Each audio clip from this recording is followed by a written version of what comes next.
খুলনার ফুলতলা উপজেলার ফুলতলা স্বাধীনতা চত্বরের জনসভা।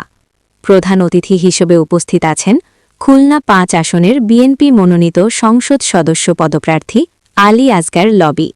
বক্তব্যে তিনি যা বলেন, সেজন্য আপনাদের সবাইকে অনুরোধ জানাবো 12 তারিখে আপনারা সবাই একসাথে ভোট কেন্দ্রে যে ধানের শীষকে ভোট দেবেন এবং বিপুল ভোটে আমাদের জয়যুক্ত করবেন ইনশাআল্লাহ। আমরা 12 তারিখে বিজয় মিছিল বের করব এবং আপনাদের সাথে নিয়ে আমি এখানে কিছু কথা বলতে চাই।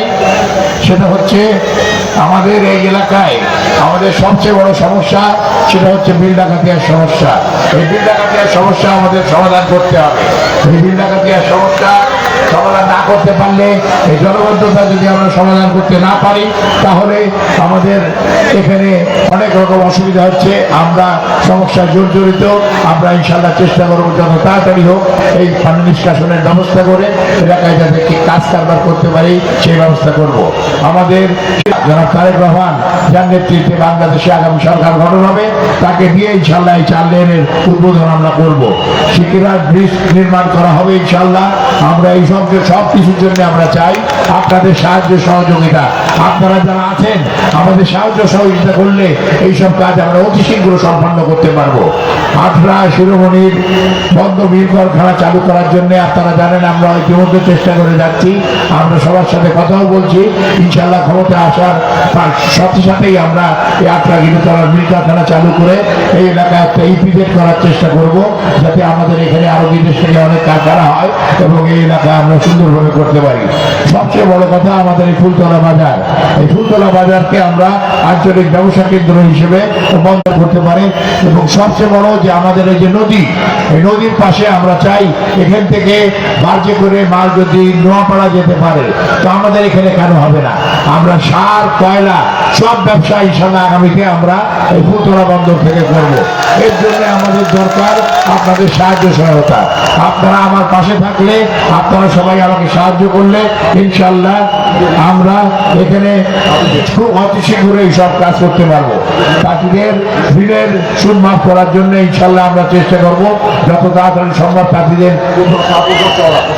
তাঁতিদের ঋণ মাফ করার ব্যবস্থা করবো। তাছাড়া ফুলতলার থেকে শাহপুর রোড এবং শাহপুর থেকে দৌলতপুর এই সব রোড এগুলো যা আছে ফুলতলা রোড এবং যশোর, সাতক্ষীরা, কেশবপুর, ডুমুরিয়া, ফুলতলা সব জায়গার লোক এনেছে। ওনারা আনার পরে আমাদের নেতৃবৃন্দের পরামর্শ অনুযায়ী এবং আমাদের প্রধান সমন্বয়কের এবং আমি লবি ভাইয়ের সাথে আলাপ করে তাৎক্ষণিক সিদ্ধান্ত নিলাম যে আগামীকাল অর্থাৎ গতকাল আমাদের একটি জনসভা করবার দরকার।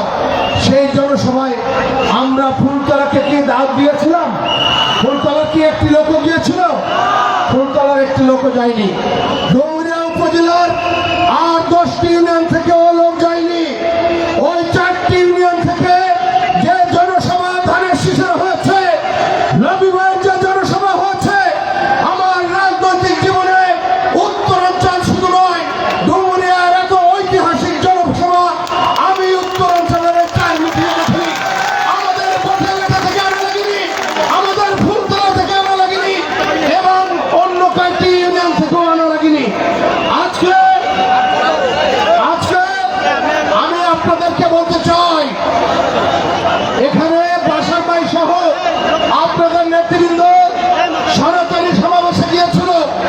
এই সনাতনী সমাবেশে শুধুমাত্র হিন্দু আর সেই নির্বাচনে ধানের শীষ নিয়ে ভোট যুদ্ধে অবতীর্ণ হচ্ছেন আপনাদের এই ফুলতলা ডুমুরিয়া মা মাটি মানুষের সন্তান, যার সঙ্গে আপনাদের নারীর সম্পর্ক জনাব আলী আসগার লবি ভাই।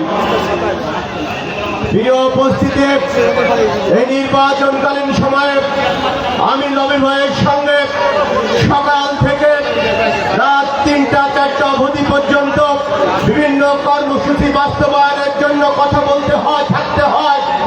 আমি এই কয়দিন থেকে ওনার কাছ থেকে যে ওনার অভিব্যক্তি, ওনার যে মনের বাসনা, সেই বাসনাটুকু শুধু আপনাদের সামনে প্রকাশ করতে চাই। উনি সবসময় বলেন আল্লাহর কাছে আমি সম্পদ চেয়েছি, আল্লাহ আমাকে দুহাত ভরে সম্পদ দিয়েছে। আল্লাহর কাছে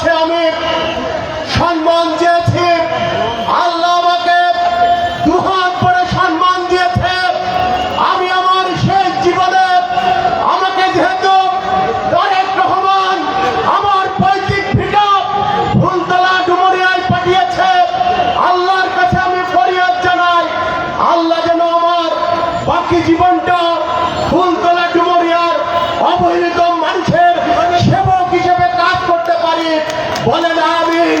আল্লাহ যেন নবী ভাইয়ের মনের চাপ পূর্ণ করে, বলেন আমিন। প্রিয় ভাইরা, গতকাল এখানে একটি সমাবেশ হয়েছে।